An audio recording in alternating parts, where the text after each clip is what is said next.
بسم اللہ الرحمن الرحیم اللہم صلی علی سیدنا و مولانا محمد وعلی آلہ وصحبہ وبارک وسلم۔ اس سے پہلے گفتگو میں ہم نے قیامت کی علامات کے حوالے سے اپنا کنسیپٹ کلیئر کیا تھا کہ قیامت کی دو طرح کی علامات ہیں، ایک علامات صغریٰ ہیں اور ایک علامات کبریٰ ہیں، اور یہ دونوں علامات اور نشانیاں وہ ہیں جو پیرلل نہیں چلیں گی۔ یہ ہم نے سمجھا تھا کہ جب علامات صغریٰ مکمل ہو جائیں گی، ان کا وقوع اور ظہور پایہ تکمیل کو پہنچ جائے گا، پھر علامات کبریٰ کا ظہور ہوگا۔ یوں نہیں ہے کہ علامات صغریٰ بھی جاری ہیں اور ساتھ ساتھ علامات کبریٰ بھی جاری ہیں، یوں نہیں ہو سکتا، یہ پیرلل چلنے والی نہیں ہے۔ علامات صغریٰ جب مکمل ہوں گی تو علامات کبریٰ کا ظہور ہوگا۔ یہ ہم نے اپنی پچھلی ویڈیو میں تھوڑا سا کنسیپٹ اپنی گفتگو میں کلیئر کیا تھا۔ پھر آپ نے علامات صغریٰ کی تھوڑی سی تفصیل بھی جانی تھی۔ آج ہم علامات کبریٰ کے حوالے سے بات کریں گے۔ ناظرین، علامات کبریٰ جن کو بڑا واضح کر کے حضور نبی کریم صلی اللہ علیہ وسلم نے احادیث میں بیان فرمایا ہے، ہم اس کو بھی دیکھیں گے، لیکن اس حوالے سے بھی ایک بیسک کنسیپٹ ہے جس کا کلیئر ہونا ضروری ہے۔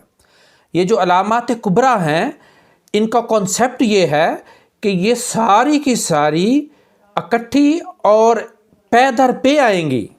یوں نہیں ہو سکتا کہ ان میں سے علامات کبریٰ میں سے ایک ابھی آ جائے اور ایک کئی سو سال کے بعد آئے، ایک آج آ جائے ایک کئی سالوں کے بعد آئے، یوں نہیں۔ یہ حضور نے فرمایا یہ پے در پے آئیں گی۔ جیسے تسبیح کے دانے ہیں نا، تشبیہ دے کے روایت میں مثال ہمیں سمجھائی گئی ہے کہ جیسے تسبیح ہوتی ہے تو اس کا آپ ایک طرف سے گرہ کھول دیں تو ایک دانہ گرے گا، پھر دوسرا، پھر تیسرا، پھر چوتھا، یوں ترتیب سے جیسے یہ دانے گرتے جائیں گے۔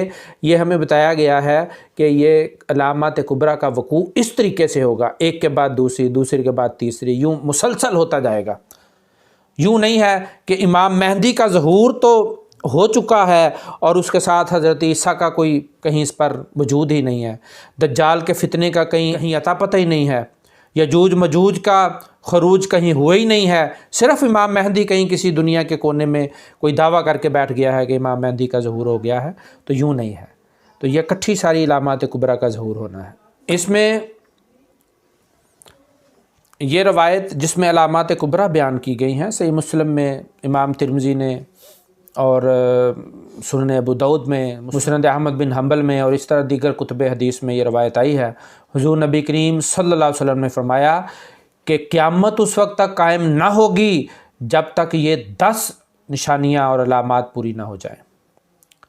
ان میں حضرت عیسیٰ علیہ السلام کا نزول ہے، یاجوج مجوج کا خروج ہے، دجال کا فتنہ ہے، مغرب سے سورج کا نکلنا ہے، دابۃ الارض کا نکلنا ہے، ایک جانور ہوگا جو بات کرے گا، مشرق میں زمین کا دنسنا ہے، مغرب میں زمین کا دنسنا ہے، ایسے دنس جائے گی، اور اسی طرح جزیرۃ العرب میں زمین کا دنسنا ہے، پھر ایک مخصوص دھواں نکلے گا، اور یمن سے ایک آگ نکلے گی، یمن کی طرف سے، عدن کے علاقے کی طرف سے ایک کنویں سے ایک آگ نکلے گی جو سب کو دھکیل کر میدان حشر میں لے جائے گی۔